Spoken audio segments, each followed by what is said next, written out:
आजको हाम्रो भिडियो एक यस्तो रहस्यमय घटनाको बारेमा हो जसको जवाफ आजसम्म पनि कसैसँग छैन।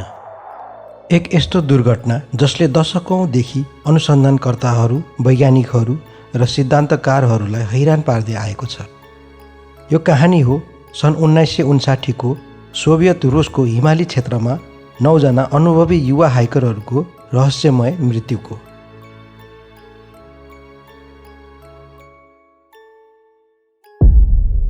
यसलाई इतिहासको one of the most puzzling unsolved mystery Dyatlov pass incident भनिन्छ।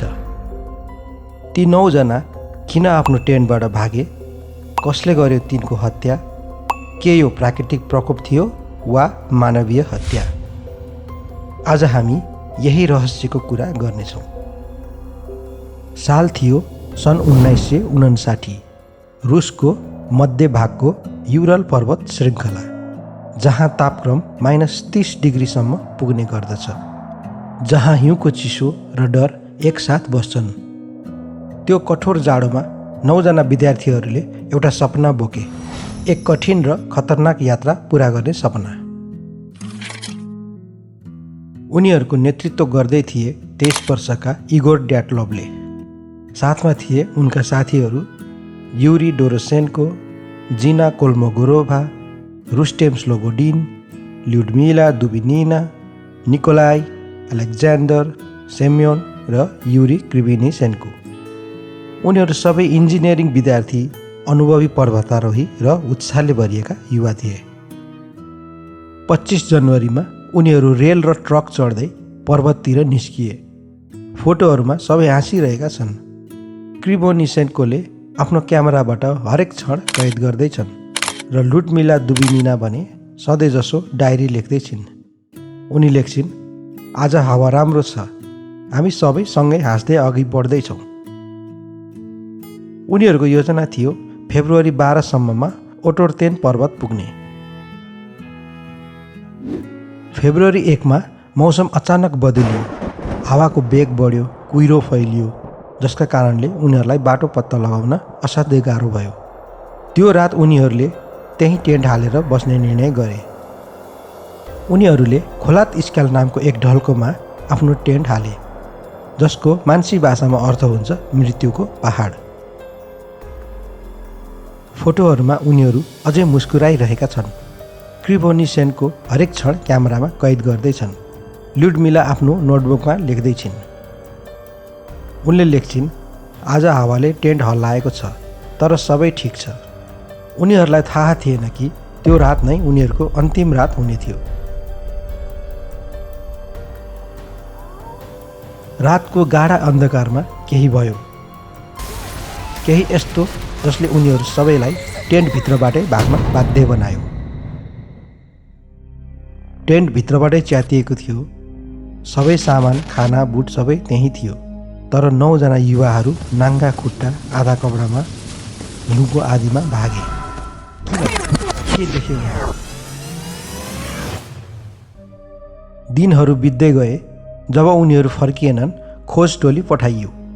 फेब्रुअरी 26 मा हिउँले आधा ढाकेको टेन्ट भेटियो।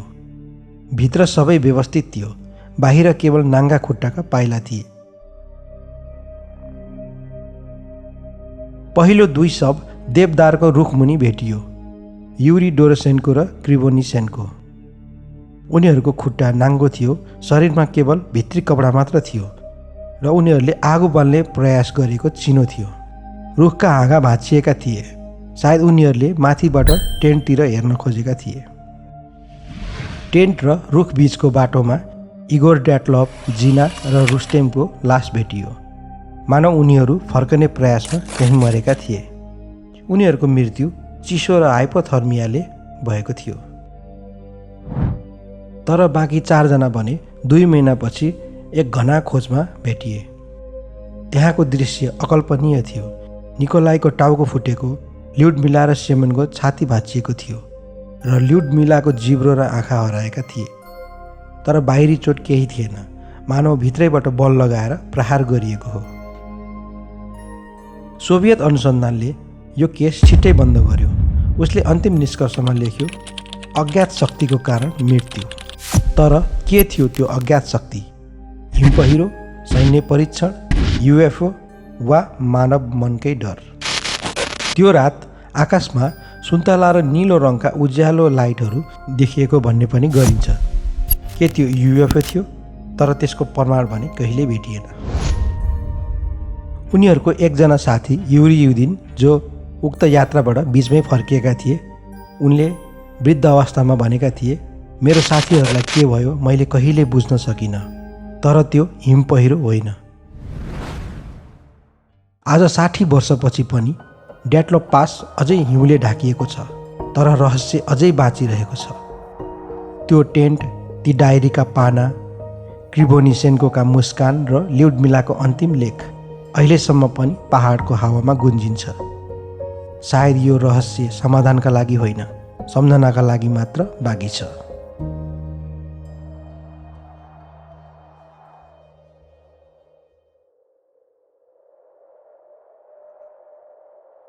च्यानललाई लाइक, सेयर र सब्सक्राइब गर्न नबिर्सिनुहोला।